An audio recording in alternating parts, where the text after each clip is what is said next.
But we're going to be working a little bit on the upper body today. So we're going to place the brick here. Now we've got all different sizes of bricks. So I'm just going to put this blanket over the brick because it's a little bit hard, and then I'm going to place my foam pads here. Now it might be that you don't need 2 foam pads depending. So just want you to see where I'm lying. It's just between the breastbone here, and I'm just going to rest in this position, letting the arms go out to the side. Just going to see if I can go a little bit lower here. Yes, this works out quite nicely. So I'm just going to be in this position so that I have full relaxation of the shoulders. So I want to see, when I'm in this position, that I'm understanding the natural broadness and spread across the back of the ribs. So just be in this position, get yourself set up. It is a bit odd, I know, because we don't usually work in this way, but just see that you are in this position. Might be that you need to add a little bit more support underneath your head. So just let those shoulders release. Let the elbows release, let the feet turn towards one another. Let the abdomen be soft. Just let the breath find its own way.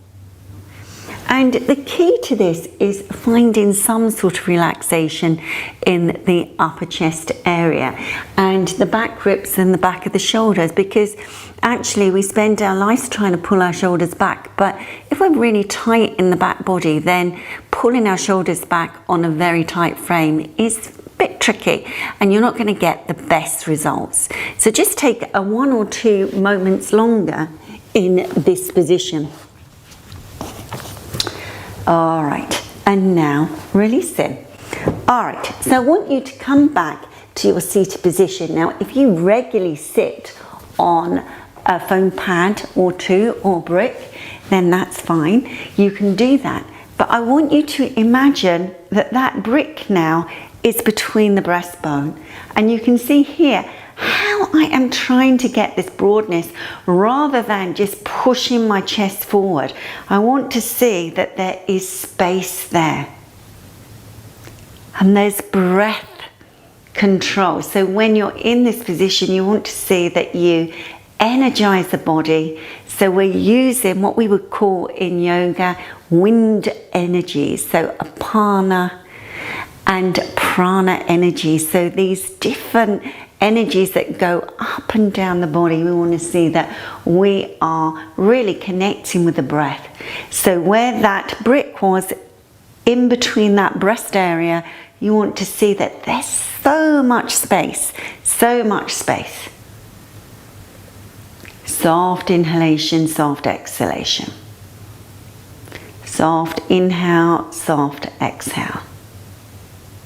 So just take a few moments with this. All right, so just a few more moments, just feeling that experience and sensitivity of how that chest opens. All right, so now we're going to come for our roll. So the roll is going to go underneath the thighs. So before we carry on with the practice, I just want to show you that it's not just always about one direction, because we can take the body in lots of different directions. So let me just get this underneath the top of the thigh. This is where I want it to go, just underneath the top of the thigh. Now, it may be that to get yourself lifted and try to understand the action of the breastbone, you've got to see that you go a little bit higher. So you can see already we are in quite a challenging position. Now you can roll yourself a little bit further down, which will ease a little bit of the lower back if you're finding it's a short action for you. But you want to see that there is a broadness, so much coming in the breastbone. So if I had a brick on the breastbone now, what would happen? Want to get that really nice breadth and broadness, and breathe. Okay, good. And then release it. So you don't have to use the bricks. In fact, it may be better for you just using your hands in this position. You can see this. This works quite nicely. All right, so what we're going to do now, pop that to the side, and now we're going to see that we come into this lifted action. So when we're here, we think about that brick in the breastbone, we make that space, we come into Bhujangasana, tuck the toes under, Urdhva Mukha, extending back into Adho Mukha Swanasana. Adho Mukha Swanasana. See that you're coming back into this position, really understanding this nice work going on here.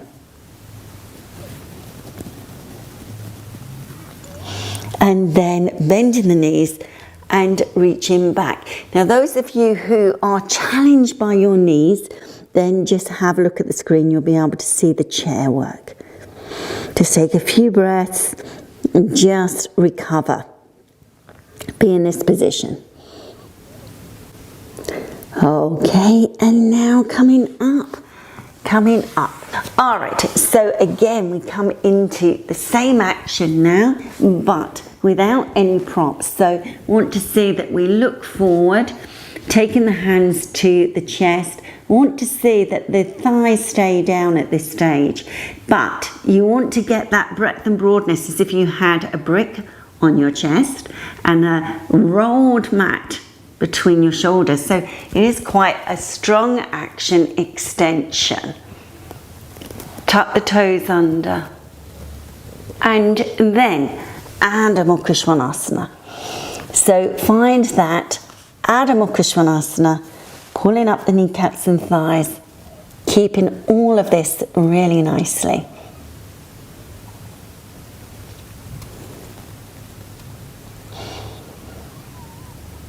And again, bending the knees and recover for a moment. If the knees are compromised in any way, then use the chair how you did before. Let the head release down. When we come to the wall, you can tell which shoulder blade maybe touches the wall, which one doesn't. So you want to see that both shoulder blades are touching the wall. And then we're going to see that we come into Garudasana. So once those shoulder blades are touching the wall, we come into Garudasana in this way. Now, the shoulders will not be touching the wall because they're coming forward. So that action where you had the brick in the breast, you want to see it moves deeper in. So there is some part of your spine, the center spine, touching the wall. So that brick between the chest is now back there, but only the imprint.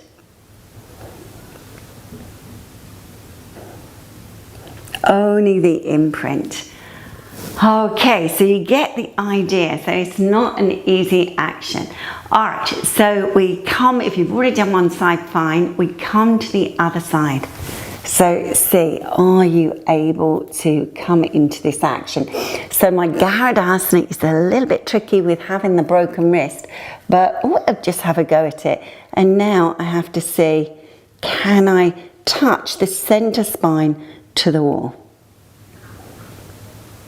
So can you touch that center spine to the wall? Can you rest there to the wall? Can you be there to the wall? So it may be that the attachments just need to have that touch so that you can feel quite a deep action with those arms. Now, of course, if it's really difficult, and I understand that it can be very difficult, this action, then you can hold on to the shoulders, no problem. So just see where you are with this. Soft inhalation, exhalation. So do both sides and see that the very center of the spine is touching the wall so that you've got the guidance to get the breadth and broadness. This is what this is all about today. soft inhalation, soft exhalation. Dandasana. So you can see I've got some bricks here. So I'm sitting in Dandasana. We are coming into Hasta Bhujasana. So not the easiest of poses. So when we come into this, it's when we've got to get good range of movement around the hip area. You can see here. So let me do this side. Now, this action really comes nicely when you're starting to work deeply in your groin. So you can see here, I've got this here. Now, what's got to happen is that you've got to really apply your body. So all those actions, the front body has got to go to the back body so that you can lift. Now, I'm not going to lift off the floor, obviously, because of the wrist and the break 4 months ago. But you want to be sure that you are pulling the thighs up and come forward, and you've got to pull these groins back. Pull these groins back, and you've got to see, can you get the lift off the floor? Can you get that lift off the floor? You can see I am having a good go at this. I'm lifting the buttocks, but of course I don't want to put too much on this metal and this wrist at this moment in time. It's still quite early days, but it doesn't mean to say that you can't, and I want you to have a go at this pose. Try both sides. See if you can get lift off in the Hasta Bhujasana. Is a really, really good pose to get because it really makes you work these hips. And if you're not, like I've said to you before, if you're not, you really do need to see that you are going through the process. Even if you're in this position, you're going through the process like a handbag there. You're going through the process of getting that action. So why is it that we need this action? Well, all will be told in a moment. So don't wear yourself out too much. Just see that you get a little bit of lift if you can, and you just hold it for a few moments. Now, when we come into this next action, it's all about these groins, and it's all about drawing back towards the spine. So you can see here, I'm going to take the arm out to the side, the arm out to the side, and try to get as low as possible.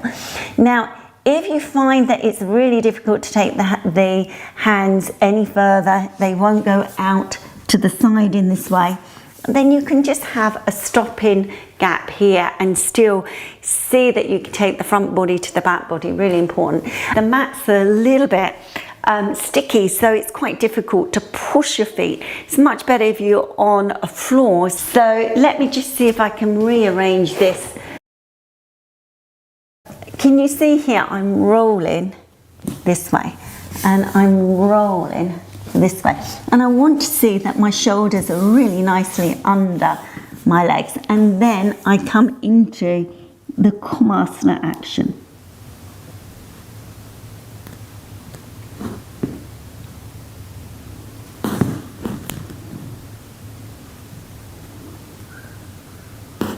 So gradually I'm able to work in it.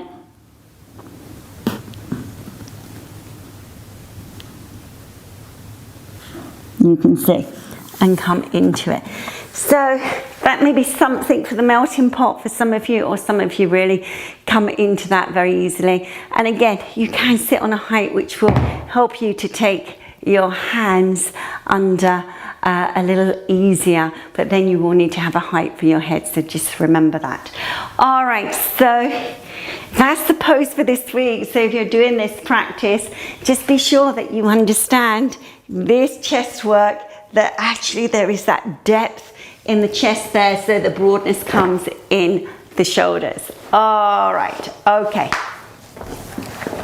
So be finishing off, and then sit back in Dandasana to recover. So sit back in Dandasana to recover. Pull up kneecaps, thighs, be in this position. Roll the shoulders back and down. Soft inhale, soft exhale.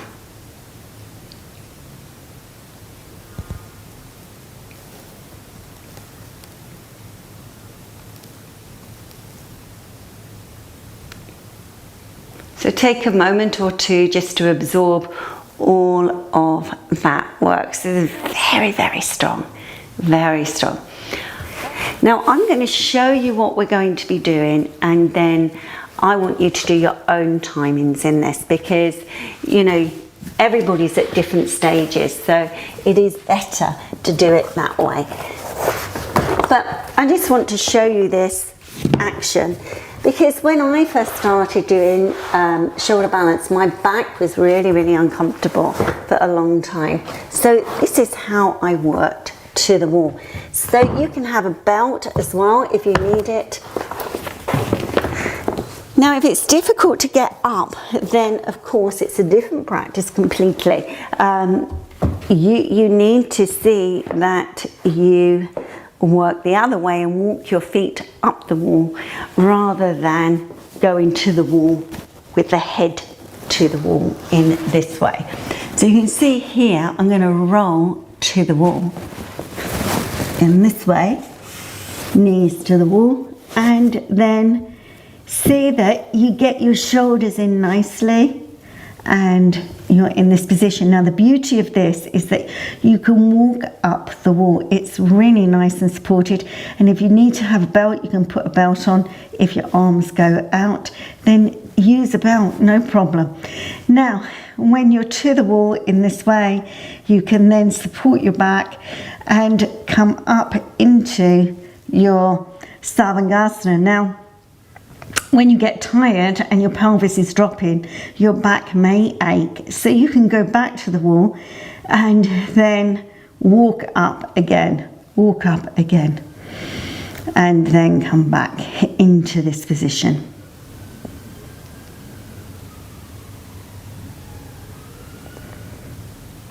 So you can see that actually it works nice. Now to come out of it, you come for Bhujasana to the wall, and then we come down. Okay, so I'm going to leave you to do your own timings so that you can time it nicely and you're not rushed in any way. But remember, the back of the pelvis really does need to get that extension, otherwise you get all a little bit congested in the back. So off you go, and I will see you in just a moment.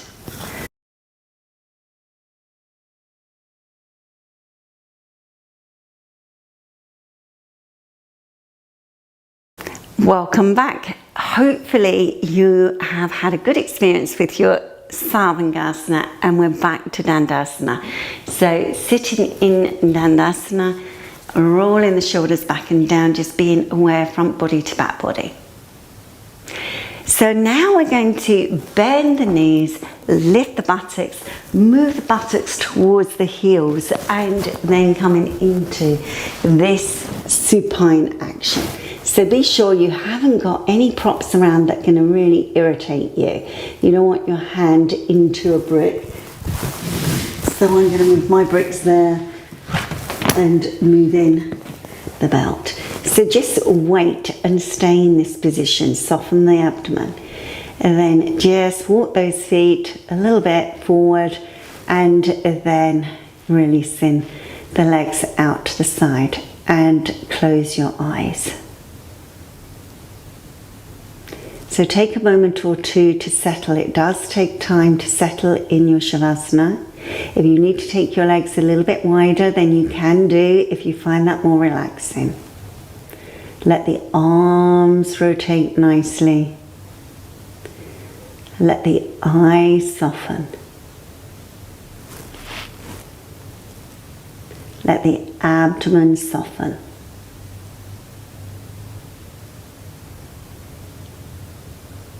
And now be aware of your breath, your inhalation, your exhalation. Soft inhale, soft exhale.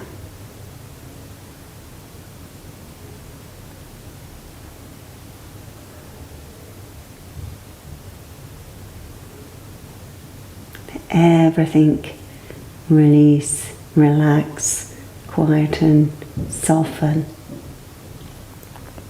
Be aware of your breath. Again, keep coming back to your breath so that the mind doesn't wander.